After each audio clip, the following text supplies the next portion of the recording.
Ya, itu tadi pemirsa yang menjadi pertanyaan besar. Apakah gelar perkara khusus ini dapat menjadi titik terang atau justru sebaliknya ini dapat memperkeruh polemik yang saat ini sudah terjadi atas kasus tudingan ijazah Presiden ke-7 Republik Indonesia Joko Widodo. Langsung saja pemirsa kita bahas bersama sejumlah narasumber yang saat ini sudah bergabung bersama kami. Di sebelah saya sudah hadir Bang Abdul Gofur Sangaji yang merupakan pengacara dari Roy Suryo CS. Selamat malam, Assalamualaikum Bang Sangaji. Waalaikumsalam, selamat malam Mbak Windy. Ya, tentunya tidak seru nih kalau hanya Bang Sangaji ada yang di sini. Kita juga telah terhubung dari pihak pelapor, ya ini dari Ade Darmanon, pelapor dari Roy Suryo CS. Bang Ade, selamat malam, Assalamualaikum. Assalamualaikum warahmatullahi taala wabarakatuh. Ya, Bang Ade saat ini sedang dalam perjalanan. Nanti kita tunggu ya Bang Ade untuk hadir di studio. Baik. Dan juga telah terhubung juga bersama kami Prof. Hipnu Nugroho selaku ahli hukum pidana Universitas Sudirman. Assalamualaikum Prof. Waalaikumsalam Mbak. Ya. Waalaikumsalam. Terima kasih. Ya, dan tentunya ini menjadi perbincangan yang menarik. Tentunya setelah Polda Metro Jaya telah resmi mengumumkan bahwa gelar perkara khusus ini telah disampaikan bagaimana hasilnya. Dari Bang Sangaji terlebih dahulu, apakah sepakat dengan hasil yang diumumkan oleh Polda Metro Jaya? Adakah kejanggalan-kejanggalan yang tidak terima dengan ungkapan dari Polda Metro Jaya tersebut? Ya, saya pikir Mbak Windy karena kebetulan saya sebagai salah satu tim kuasa hukum yang mengikuti gelar perkara itu, untuk sesi yang pertama itu kan klaster 1 ya, tersangka yang klaster 1. Saya ikut sampai selesai. Artinya kemudian yang untuk yang klaster 2 yang kita sebut RRT ya, maskot lah dalam perkara ini gitu ya. Saya juga ikut. Saya intinya apa yang disampaikan oleh penyidik Polda Metro Jaya dalam konferensi pers kemarin, saya kira itu sudah merangkum semua proses gelar perkara yang kami ikuti dari pagi jam 10 sampai jam 11 malam. Jadi tidak ada hal yang mereka tutup-tutupi, tidak ada hal yang mereka sembunyikan gitu. Enggak, saya pikir itu semuanya sudah clear gitu ya. Intinya adalah kemarin itu justru kami berterima kasih kepada Polda Metro Jaya ya. Ini ada Bang Ade juga nih ya. Ya. Polda Metro Jaya mengambil satu langkah yang cukup progresif dibanding ketika gelar perkara dilakukan di Bareskrim Polri pada saat TPUA melaporkan Pak Jokowi dengan dugaan pasal 263 ayat 1 ayat 2 terkait dengan pemalsuan dokumen. Tapi kemarin begitu kami berdebat, saya juga ada debat dengan tim kuasa hukumnya Pak Jokowi terkait dengan alasan yuridis, tapi kemudian Polda Metro Jaya mengambil satu win-win solution yang juga didukung oleh Ombudsman, karena yang hadir saat itu di gelar perkara juga adalah Ombudsman.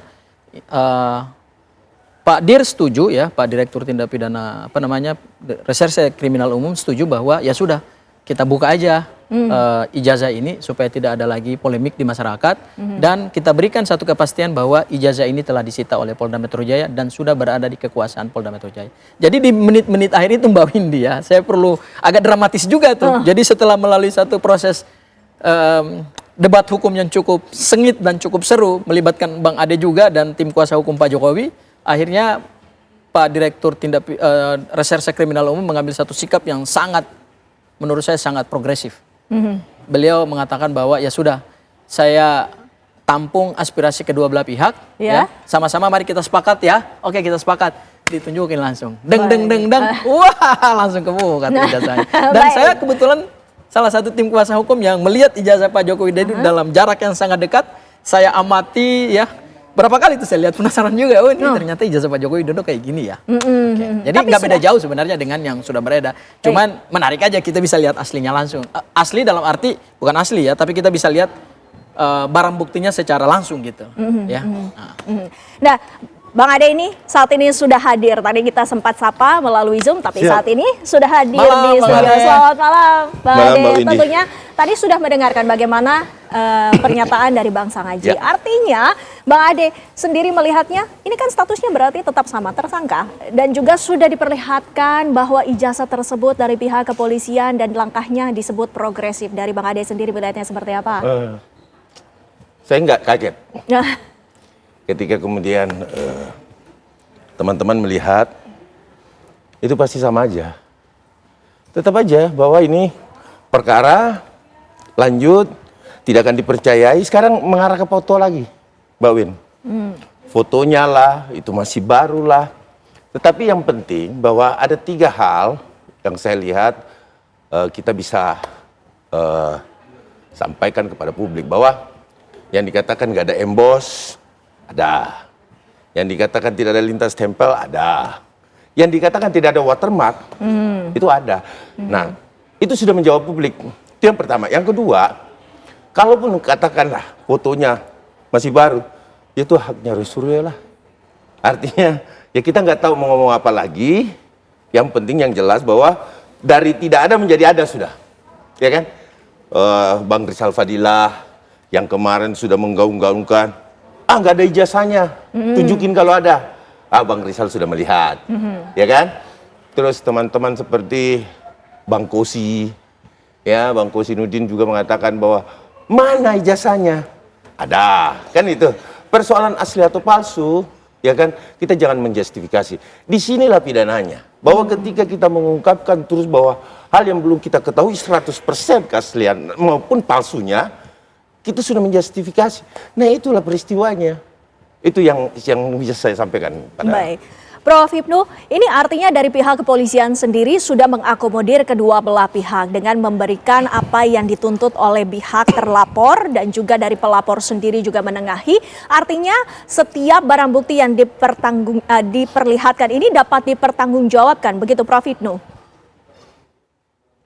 Ya, gini Mbak, jadi gelar perkara itu sebagai bentuk untuk memastikan bahwa perkara yang akan diperiksa, yang akan dilanjutkan pada persidangan sesuai dengan koridor hukum. Koridor hukum apa? Tentang buktinya, tentang statusnya, tentang penyidikannya, tentang perencanaan selanjutnya ke depan ketika pelimpahan. Dan yang terakhir adalah tentang meminimalisir terjadinya pra-peradilan. Nah, disinilah yang saya kira hati-hati sekali sebagai Polda Metro untuk menentukan suatu perkara ini yang sebagai bentuk keterbukaan, baik terlapor, baik pelapor dikumpulkan. Ini loh keadaan. Dan itu bukti itu masih bukti versi penyidik. Oleh karena itu Bang Ade betul, masalah asli itu nanti persidangan. Ini penyidik, artinya bukti-bukti yang akan dilimpahkan itu sudah memenuhi peraturan perundang yang ada. Karena kalau tidak, potensi hak Masa Ngaji bisa melakukan pra-peradilan. Lah ini diminimalisir sekali supaya tidak terjadi. Lah disinilah tingkat kehati-hatinya sehingga suatu saat ini perkara ini berjalan dengan cepat, lanjut dan selesai. Begitu Mbak, saya kira menurut saya. Iya, Bang Sanghaji, dari bukti-bukti ataupun tadi sempat diperlihatkan ijazahnya sudah terpuaskan. Apakah masih ada tanda tanya lagi? Ya, saya sebelum menjawab pertanyaannya Mbak Windy, terima kasih Prof. Hipnu atas argumentasi hukumnya yang mendidik publik ya. Mudah-mudahan ini juga bagian dari edukasi hukum kepada masyarakat gitu ya. Saya ingin koreksi dulu apa yang disampaikan oleh Bang Ade ya. Bang Ade menyampaikan ada emboss lah, ada watermark lah, ada lintasan stempel lah. Saya berkali-kali mengatakan bahwa itu tidak bisa kita pastikan hanya dengan melihat ijazah. Kenapa? Karena Pak Ade ini juga Bang Ade salah satu pihak yang tidak maju ke depan pada saat detik-detik menegangkan ijazah itu dibuka. Saya pastikan Bang Ade nggak ada di depan. Dia nggak bersama kami yang melihat ijazah itu. Bang Ade duduk di kursi, kurang lebih jarak mungkin sekitar 10 meter ya Bang? Nggak nyampe. Nggak nyampe ya? Segini. Ya, 3-4 meter. 3-4 meter lah. Tapi untuk mengamati emboss, kemudian watermark, itu kan tidak bisa hanya kita lihat begitu saja gitu dalam Mbak Windy ya. mata. Nggak bisa lihat dengan kasat mata. Jadi tidak ada, Jadi bukan berarti tidak melihat, tetapi kan ada perwakilan. Satu-satu dulu. Tidak ada emboss, tidak ada watermark. Tidak ada ya? Tidak ada ya? Sudah ada, karena saya yang melihat kok. Oh, tidak ada sama sekali? Tidak ada. Saya pastikan itu tidak ada, karena saya yang melihat soalnya. Ya, meskipun saya bukan orang yang ahli seperti Mas Roy ya dan Bang Rismon gitu ya. Karena gini, kami juga dibatasi tidak boleh megang dan tidak boleh menyentuh ijazah. Kalau kita mau bicara pembuktian ijazah, seperti kita misalnya menganalogikan seperti pembuktian mata uang, ya. Ini pembuktian mata uang kan seperti yang sering disampaikan oleh Bang Ade dan teman-teman dari kubunya Pak Jokowi ya, bahwa kalau sudah dinyatakan asli oleh Bank Indonesia berarti selesai. Oh enggak seperti itu, enggak sesederhana itu. Di dalam peraturan Bank Indonesia nomor 21 tahun 2019 itu tentang pengelolaan mata uangnya diatur bahwa suatu mata uang yang diduga palsu harus ditarik oleh Bank Indonesia, kemudian akan diterawang, akan diperiksa semua komponen-komponen mata uangnya, baik ciri fisik, ciri umum maupun ciri khusus gitu. Nah, saya melihat kemarin sebetulnya belum menjawab pokok persoalan kita tentang asli atau palsu. Yang kemarin diambil oleh Polda Metro Jaya, satu langkah strategisnya adalah memastikan barang bukti ijazah Pak Joko Widodo sudah disita secara sah berdasarkan pasal 39 KUHP. Jadi tidak ada lagi pertanyaan dari pihak kami barang bukti itu ada atau enggak sih di Polda Metro Jaya. Ternyata udah ada gitu loh Mbak Windy.